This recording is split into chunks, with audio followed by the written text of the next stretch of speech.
This is Robert Clotworthy, and you are listening to Oak Island Plus, a discussion of Oak Island and other mysteries from around the world. Here are your hosts, James McQuiston, Oak Island theorist and author, along with John Hamels, PhD and historical researcher. Get the whole story right here, brought to you by Rabbit Hole Investigations. Happy New Year, everyone. I'm Doc Hamels, and welcome to Oak Island Plus, episode number 9. And Jim McQuiston, and we're glad to be back. We got a lot of good shows planned for this year. In fact, this show we've had planned for about 3 months now. We finally got around to it. And before we start the show, I just want to give a shout out to our buddy Art Guinness up in Nova Scotia.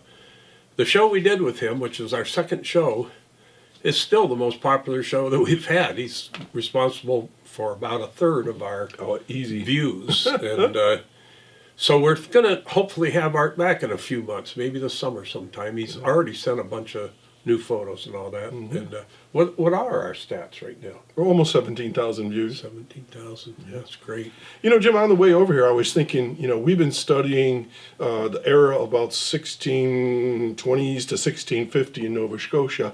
Imagine what it must have been like in the wintertime. It's even colder up there than it is here. Yeah. And when I drove over here, I had my heated seat, I had my heated jacket, I had the steering wheel seat. Imagine being on a ship and all that stuff. They probably didn't sail in the wintertime, I would assume. No. And some of them that were already over there, and they got stuck like in rivers, and they were stuck in ice. Yeah. They had to live there for that whole winter. So they were pretty tough people back then, a lot tougher than us. That's why when we see crazy things like stone walls and all that, it doesn't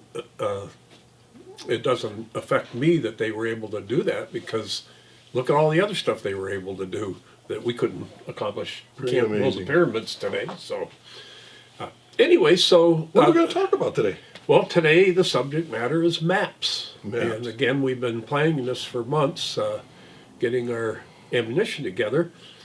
And the first slide that we're going to show, Doc found this, and it is the oldest known published map of the North Atlantic coastline. Right. It goes from Newfoundland down to past Florida. I think it goes even down into Central America. It's not exact, but at least it was the first attempt to map the whole thing. As we go along, I think people are going to see that mapping is a science of its own, and you refine it and refine it. And this was pretty close, but it certainly wasn't exact. And I think you're going to point out, and we're going to talk about, how the mapping and sea voyages got more accurate over time. But you got to be careful with these maps, because someone might point, well, it's over there. Well, over there might not exactly be over there, right? So let's talk some more here. This first map that you're seeing there on the wall. Now we have to just step back for a minute. John Cabot, who was Venetian, but he was sailing for England, he went over, it was 1497, and that's the first known voyage to the mainland. 5 years earlier, Columbus had made it basically to the Caribbean.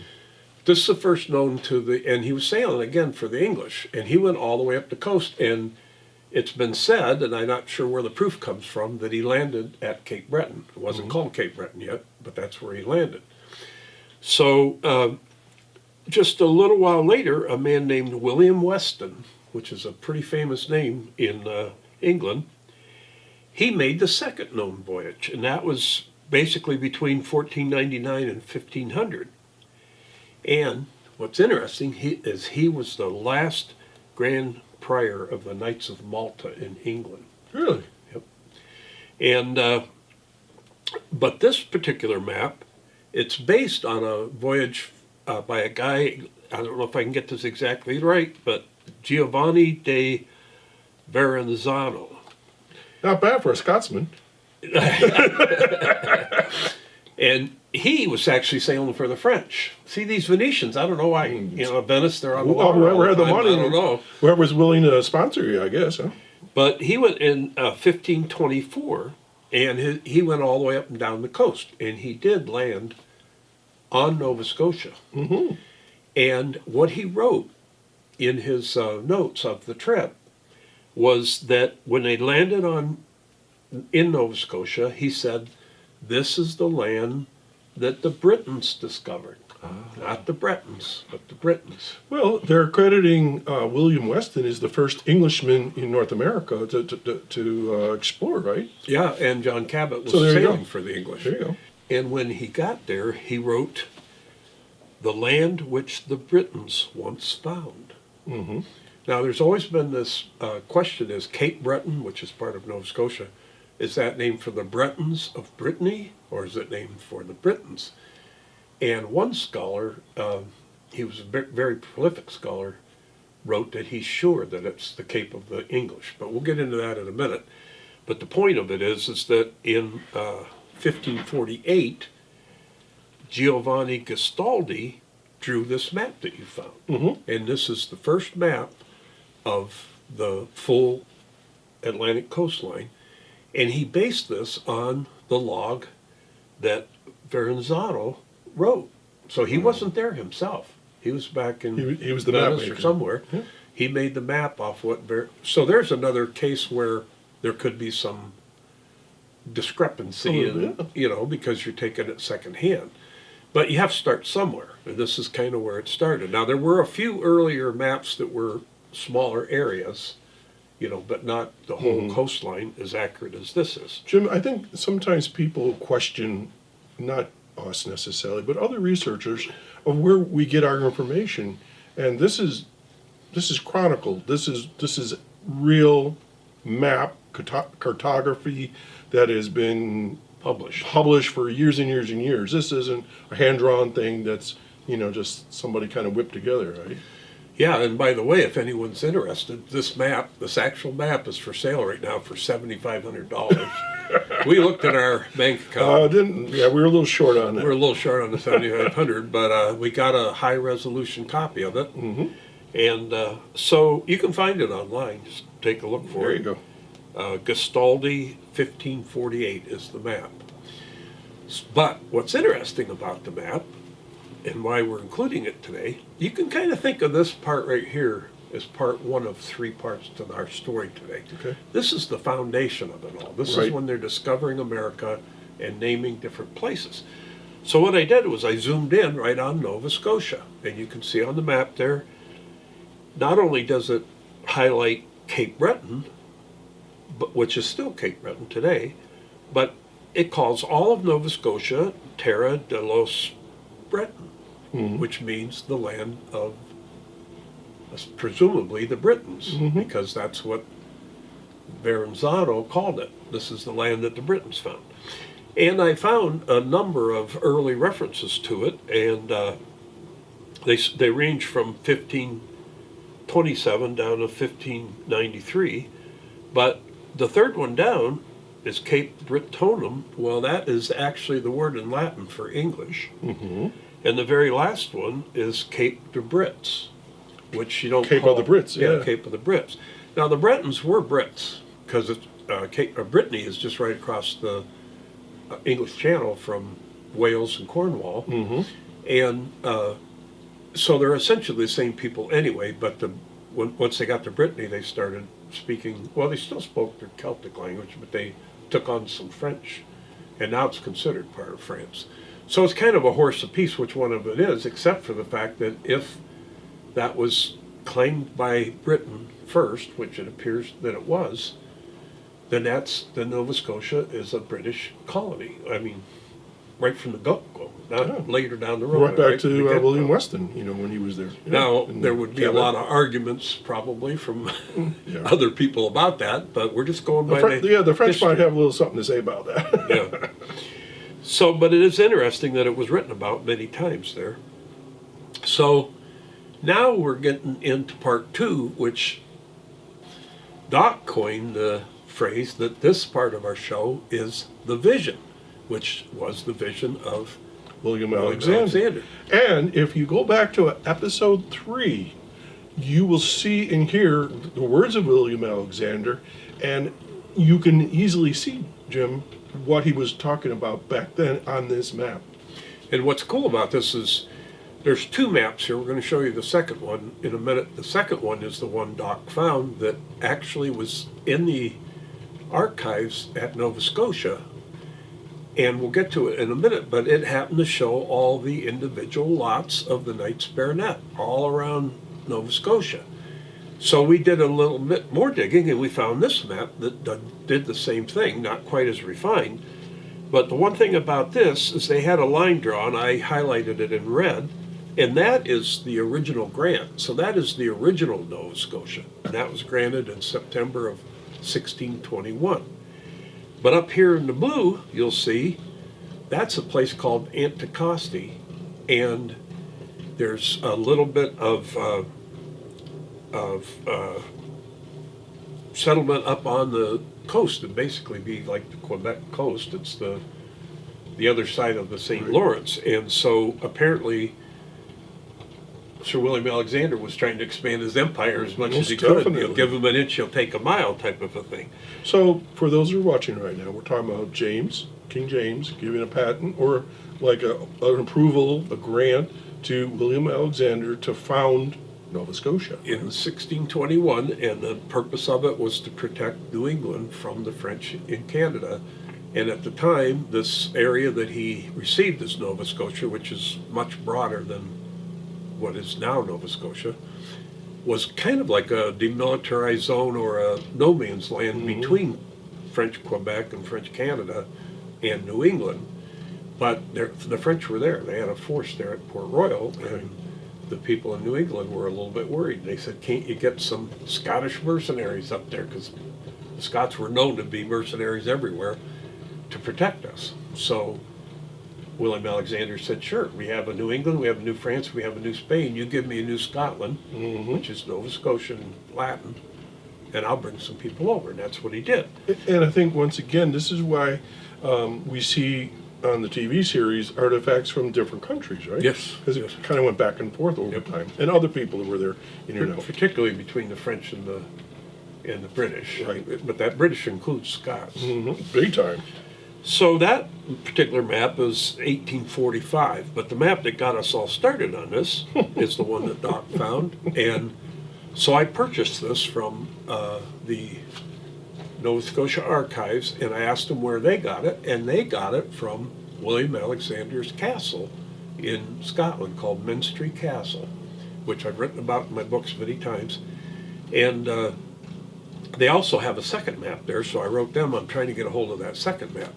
But this map nails down very clearly where the lots were. And our best guess at the moment is that this map was created during 1783 attempt to confirm the Knights Baronet lands in Nova Scotia, because there was this big push to get their land back now that Britain controlled all of Nova Scotia at this point.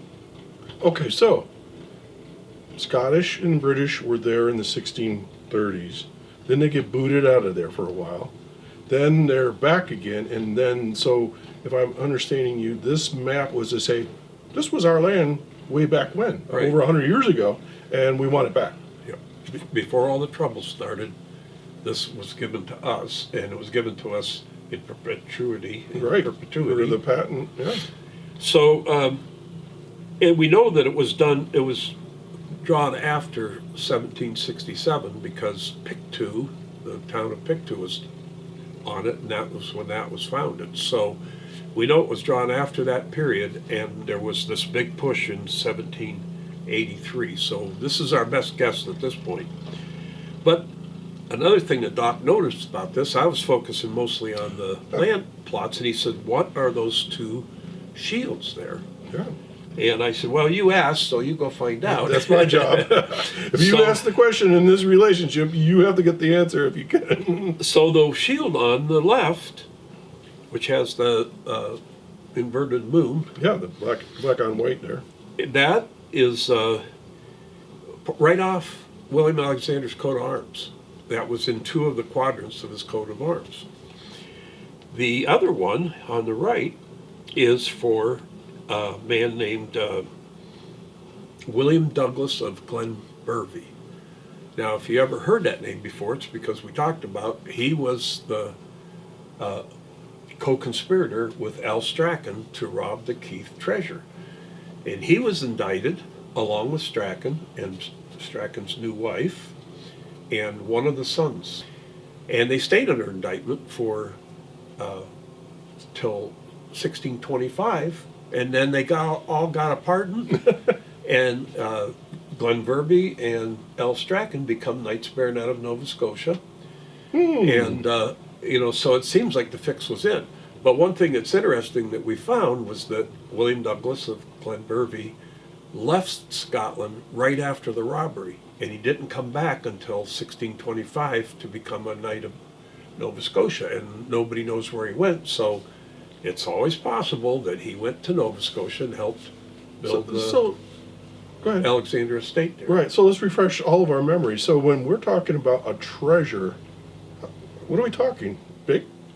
Yes, it was probably the most elaborate treasure in Scotland at that time. The man that it was robbed from, he was the Earl Marshal, George Keith, and that was a hereditary position. So for centuries, the Keith family was able to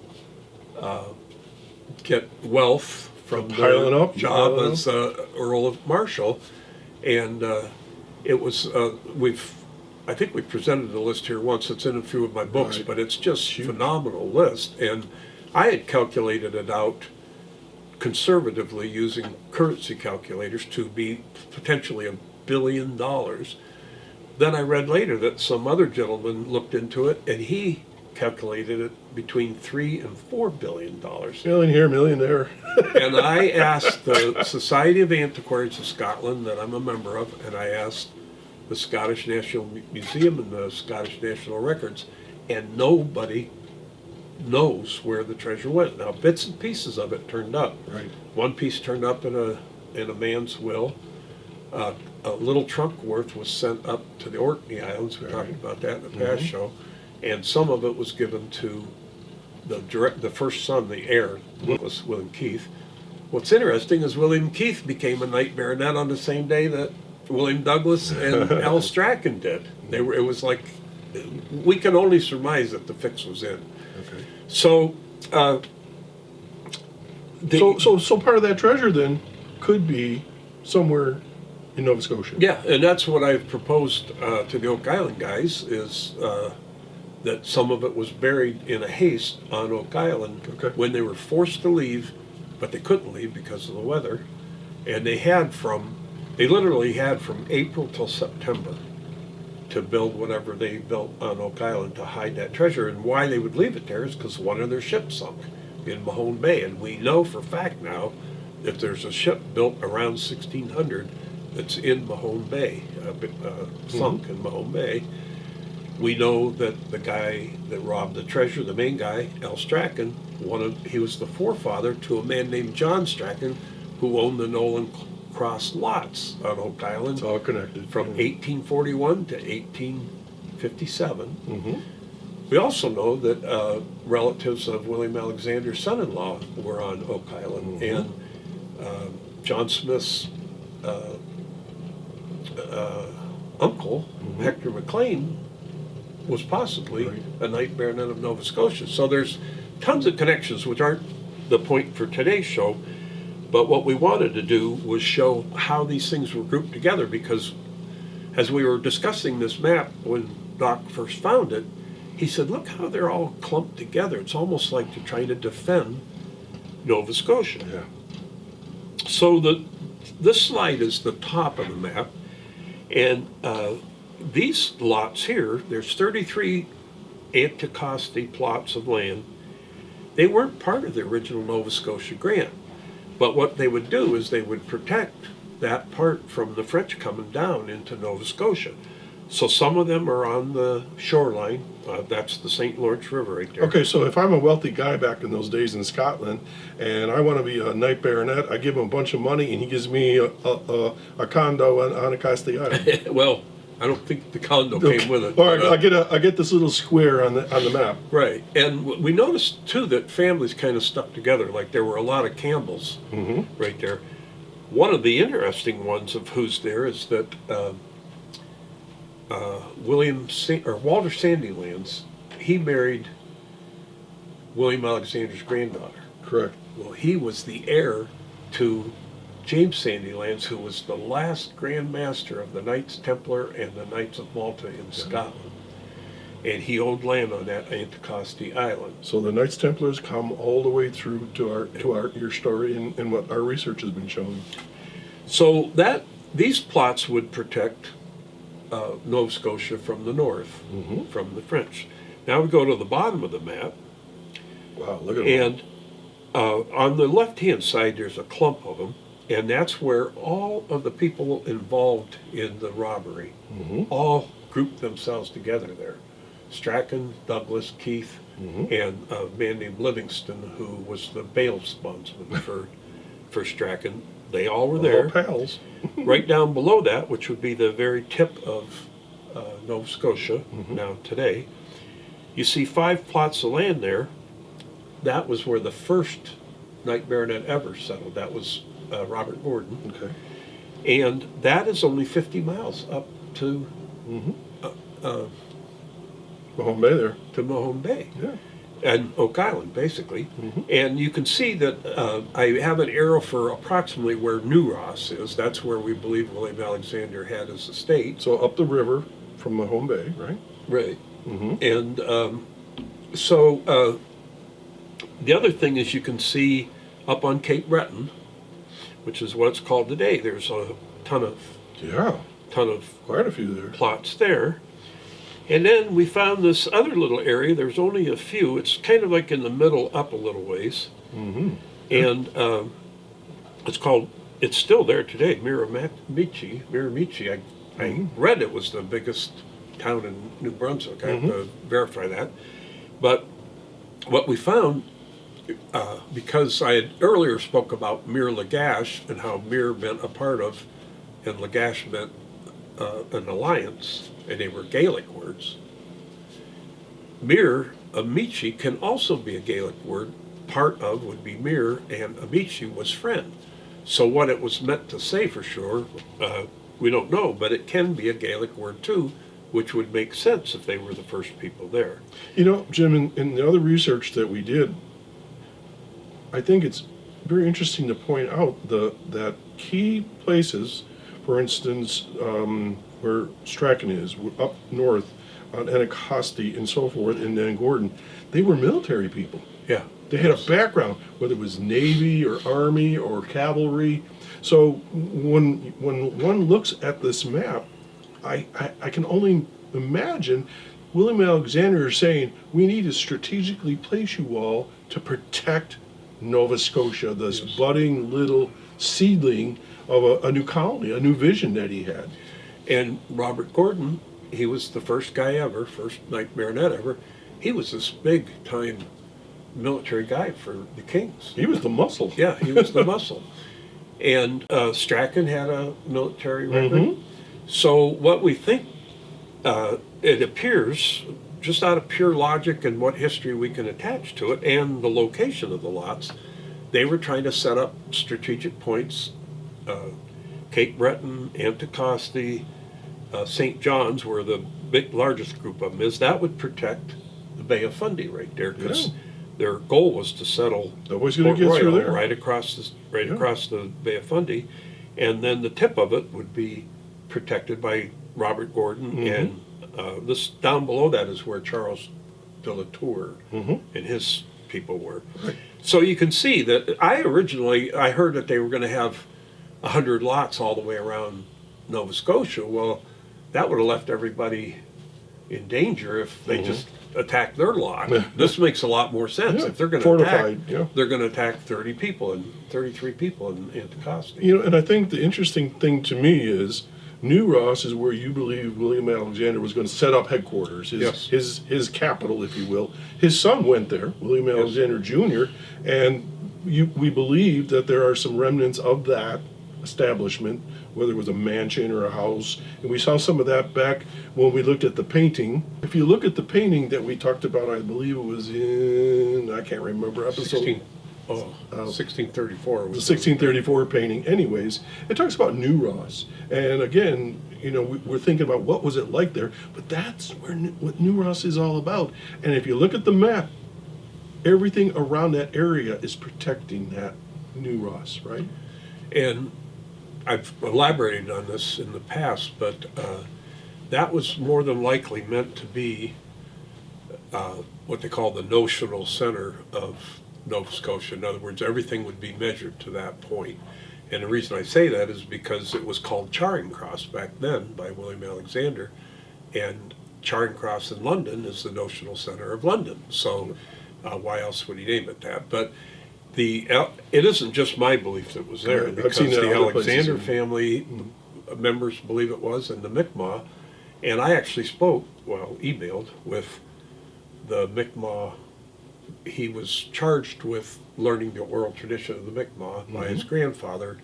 He studied it for 3 years, and then he took over as I don't know what you'd call it, bard of the Storyteller, yeah. And he told me, he said, I don't know what's true and what isn't true. I just know what I was told and what I was to pass on. So, yes, it's obvious that they were trying to protect William Alexander's interests in Nova So you Scotia. would go into Mahone Bay and you go up the river, or you come around the Bay of Fundy and come in the other way. I mean, it's all protected right there. And the Bay of Fundy has tides, the highest tides in the world. I've heard they're that. typically like 50 feet. Sometimes they're 70 feet. And I've seen some footage of it when they come in, and it ain't pretty. And when I met this treasure hunter sea captain up there, Robert McKinnon, he said, think about it. You're not going to sail all the way from England and sail right up the Bay of Fundy to attack the French, because they're going to have their cannons ready to shoot. So he said the most obvious thing that they would have done was sail into Mahone Bay, anchor somewhere near Oak Island somewhere, go up, build a foothold there up on the hill, and then when they're ready, attack, a surprise attack over the hill against the French. He said that's probably the only way they could have taken Port Royal as overland. And on the map, you can see there's hills there, right? That's where it peaks, kind of. Yeah. It's you're at sea level at Coming up. Oak Island. You go up over the hill. You're at New Ross. You go back down over, and you're at Port Royal. So it all makes total sense. I mean, it's you don't have to argue, at least with the logic of the whole thing. So those maps, there's supposed to be a third map, but we're going to try to get that. But they're very similar. And what we also found is we found a list of the Knights Baronet that told which one of these areas they owned land. Sort of like a directory of the area. So actually, right now we're currently, because it was done alphabetically by the person's name, not by where they lived, we have to copy and paste to get the list out. But just getting about half of it done, we could already see that they were grouping people, either families, or in the case of the people that robbed George Keith, together. So there's, again, logic to this whole thing, family and friend type of a situation. I want all my neighbors to be my friends if I'm going to be fighting the enemy coming at me. And they were connected militarily as well. I remember reading that many of these guys had served together, like in certain wars and so forth. So they knew each other. It made sense. It's nothing different than we would do. And you'll notice that the plots that are down around the Cape of Nova Scotia there, that's where Robert Gordon was, the military guy, they're only 50 miles from Oak Island. That's about less than a half a day sail up there. So that puts actual Knights Baronet that close to Oak Island, and there really is no other theory that does that. Right. But it gets even more complete. Okay. If we take a look at this next map, Wow. this is William Alexander's map. Now, it was published first in 1624 and then published again in 1630. So obviously it had to be drawn by 1624, but who knew how old it was? Well, we discovered the answer to that, and which we'll talk about in a minute. But on it, he named Cape Breton, Cape Britain, Brittan. And where Port Rosenau is, that's now Liverpool. That's near where Art lives. And he told us that in the Liverpool Museum, they actually have a display on the wall that says William Alexander came there and surveyed Nova Scotia. Now, my best guess is that he brought his son, Anthony, because his son was the general surveyor of Scotland. Right. So if you wanted to survey New Scotland, why wouldn't you get the best guy you had in the whole country to go there to survey it? At this point, there are no names for the Knights Baronet because they hadn't been created yet. They were created the very next year in 1625.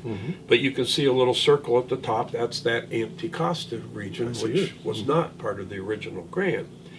Also, if you look over at Newfoundland, you'll see the name Alexandria. It's kind of small. Yeah, I see it. But it matches the Alexandria up in what's now New Brunswick, right under the word new. And that's because he tried to claim the tip of Newfoundland, too. He was really trying to expand his...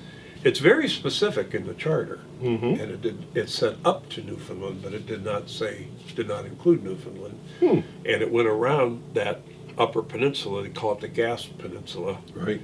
Did not include Anticosti. So he was hell-bent on expanding his territory while he could, while no one was looking, basically. But the names that we do have on this map are extremely important, and they're all in New England, but they're basically right across the Bay of Fundy from Port Royal, which was where ultimately the big Scottish community was going to be in Port Royal. And they did build a fort there. They called it Charles Fort from King Charles, who had knighted all these Knights Baronet. So here's where it gets really interesting. So if you go to that corner of his map, you'll see a whole slew of names. And what's interesting about them, let's just start where I have them numbered. Number 1 is the Earl of Arundel. Well, one thing we know about him was he was the Grand Master of Masons in Great Britain, at least from 1633 to 1635, but there's a chance that he started in 1632. Also, if you can believe my research on the Mary Queen of Scots cipher, his name is on the 90-foot stone. But we're not going to get into that today. But number 2 is Sir Robert Mansell. Well, he was married to Sir Francis Bacon's sister. So you already have the Freemasons and Sir Francis Bacon represented on this map. Go down to number 3. That was the Earl of Holderness, who was John Ramsay. Well, who do we know the Ramsays from? Oh my gosh. Dalhousie University. They were the Earls of Dalhousie. They've been leaders of Freemasonry since the word go all the way till today. David Ramsay. The guy today is a Ramsay. He goes by the nickname Ramsay. His mother was Janet Ramsay. And all you got to do is go back and search the records, and there's Ramsays all through Scottish Freemasonry. And so now you got the Freemasons again, and you got Dalhousie University, which is located just an hour from Oak Island, and has been connected to them in a lot of ways. Okay, so for our historical nerds out there, Howard was the Grand Master of the stonemasons, but it was in 1634 where the first non-operative or Freemasons were initiated, and they were, again, William Alexander Jr., Al Strachan, and Anthony Alexander. And Anthony Alexander, okay. And when they were initiated, Thomas Howard was the Grand Master. There you go. That's where I was going with all So this. the connection is just incredible. And the other little thing about Thomas Howard was that his grandfather actually was caught with Mary Queen of Scots ciphers under his floor tile. His, I guess his janitor or somebody turned him in, and he got beheaded for it.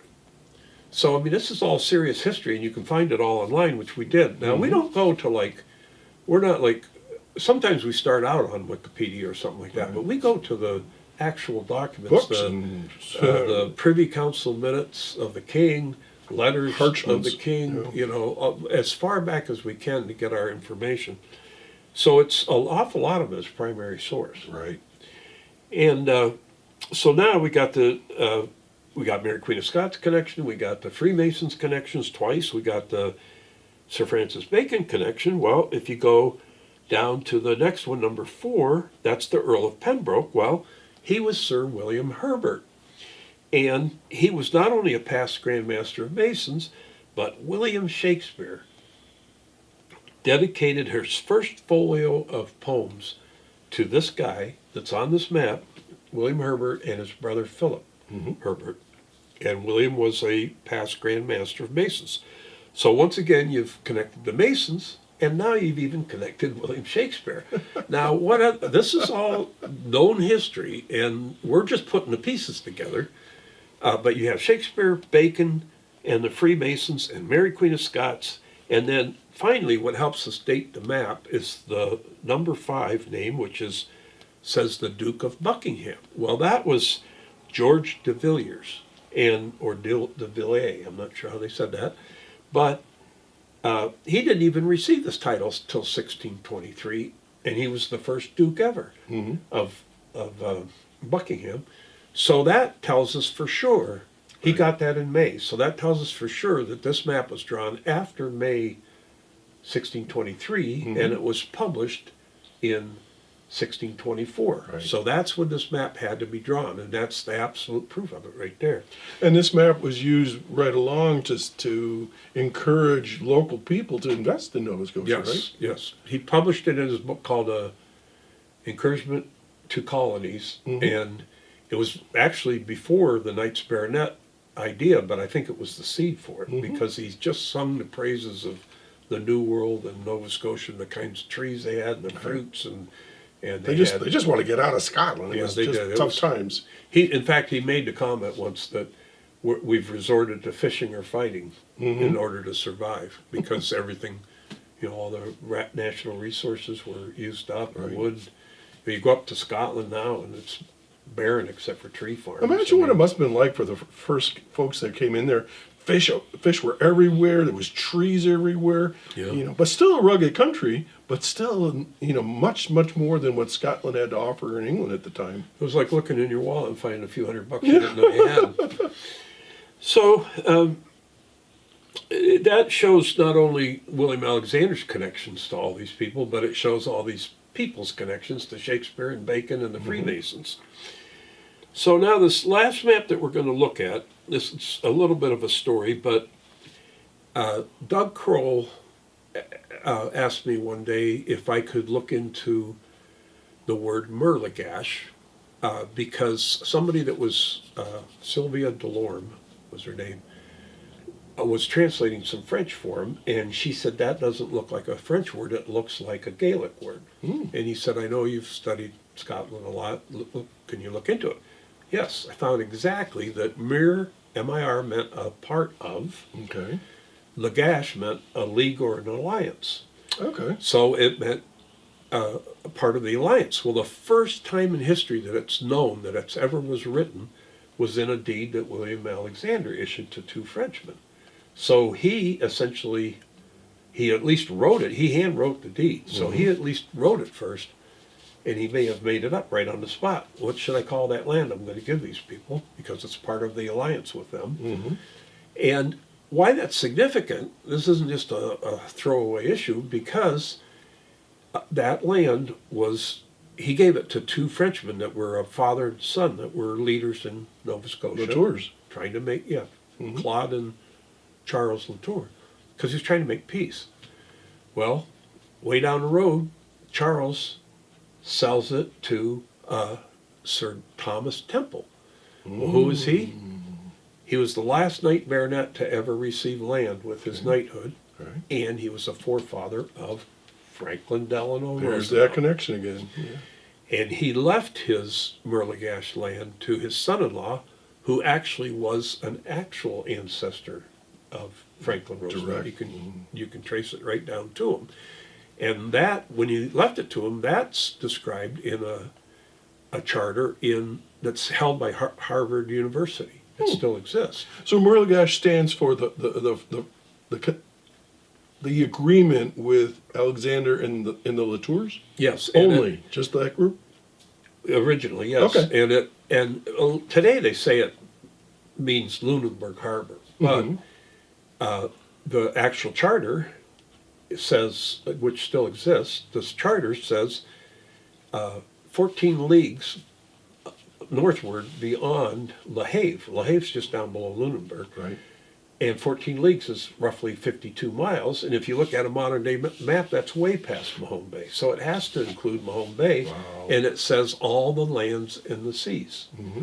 So that would mean that William Alexander, in essence, sold Oak Island to the Latours, whether they ever even knew it existed, ever set foot on it or anything. And then they would have owned it. Then it went to Temple. Yeah, then it went to Temple, and then he gave it to his nephew, who was a direct ancestor of Franklin Roosevelt. So that takes that story so full circle, it's ridiculous. Well, along the way, when I was studying this, I found this map that you'll see on the left-hand side here. And this is a map that I got from Dalhousie University, and it's a French map from 1684.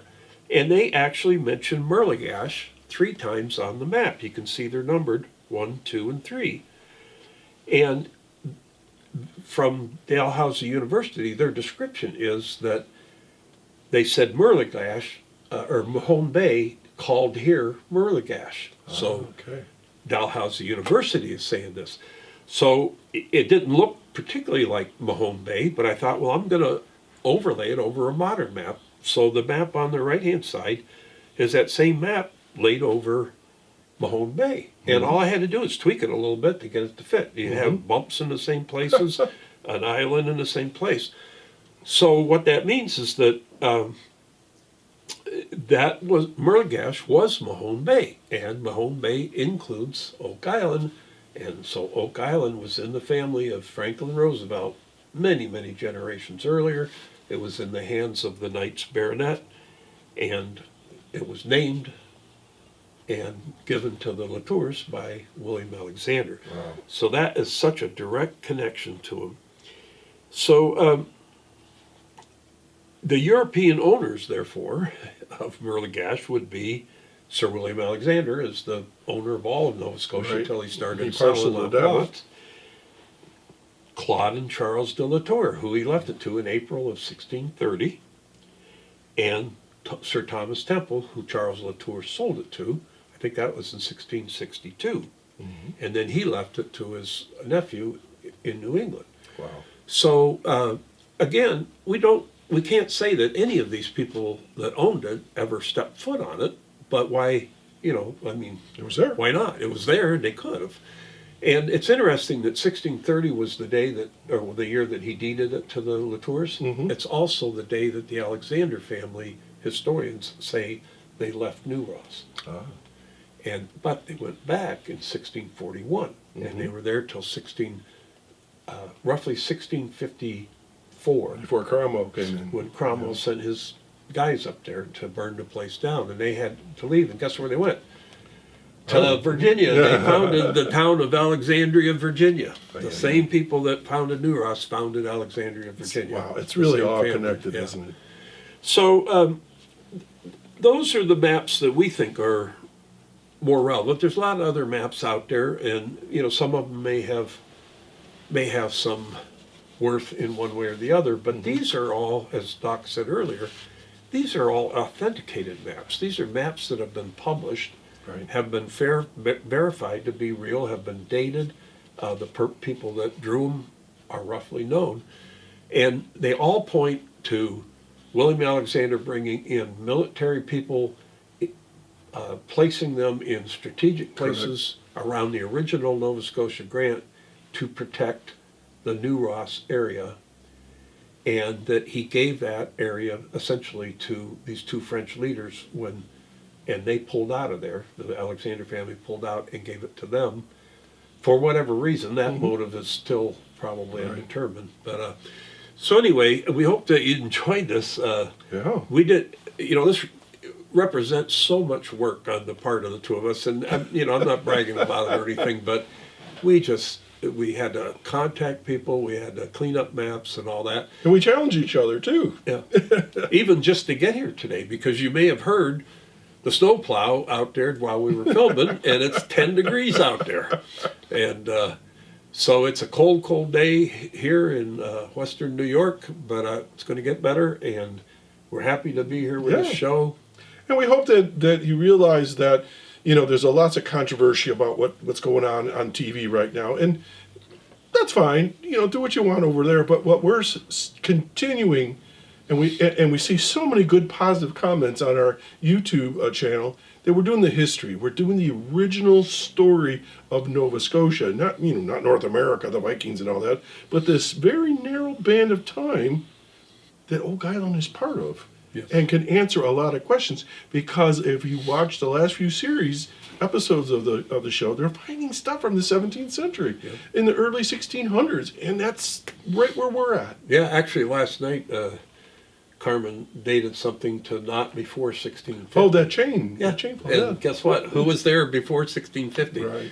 So The thing about the show is separate from us, and I've fed them. I was filmed for like 22 hours, so they probably showed an hour and a half, but I fed them 10 times, 20 times what they've ever used, and that's why I quit writing Oak Island books, because I think that they have their own reason that they want to go a certain direction, and it is complex. I mean, we're trying to break it down one item at a time. Multi-generational conspiracy of elites, right? Exactly. And I think that we've went a long way to prove that, and that's what we're going to continue to do. So we have some other good shows coming up. Yeah, we got one every month, as a matter of fact, and we're going to have some other guests, and we're just going to continue down this path, basically one item at a time, reveal everything we can about it.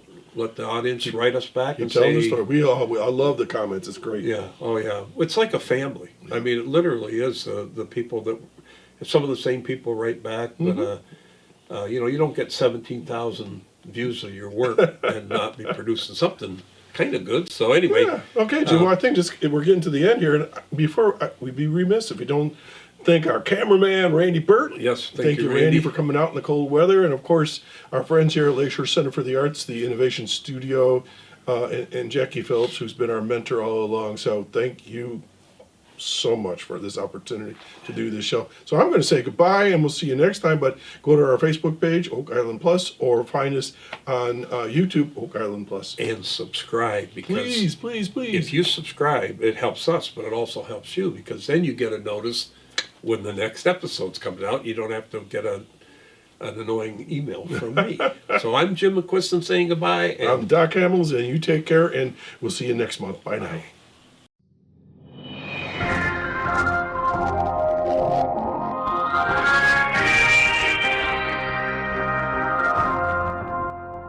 This is Robert Clotworthy, and you have been listening to Oak Island Plus, a discussion of Oak Island and other mysteries from around the world. Be sure to catch every episode.